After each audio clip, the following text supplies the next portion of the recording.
Hi friends, నేను మీ సత్యాని. ఈరోజు నేను కందులు కంకులతోటి కూర చేస్తున్నానండి. ఇది డిన్నర్కి అని చేసుకుంటున్నాను నేను.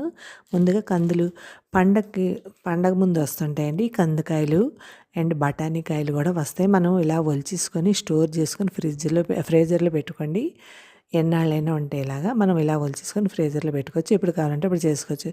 ఇవి మాత్రం కందికాయలండి. కందికాయలు గింజలు తీసుకొని ఇలా మనం ముందుగా మిక్సీలో 4 ఎండుమిర్చి, అందులోనే జీడిపప్పు వేడి నీళ్ళలో నానబెట్టేసుకున్నానండి నేను. కొద్దిగా నానితే మీకు బాగుంటుంది కూర ఎప్పుడని. అందులోనే కొద్దిగా ధనియాలు, ఎండుమిర్చి, జీడిపప్పు, ధనియాలు, కొద్దిగా జీలకర్ర వేసుకోండి. వేసుకొని అందులోనే కొద్దిగా పసుపు అండి వేసుకొని ఒకసారి మిక్సీ పట్టండి. అందులోనే మనం ఇది లవంగ మొగ్గని, యాలక్కాయ వేసుకోండి.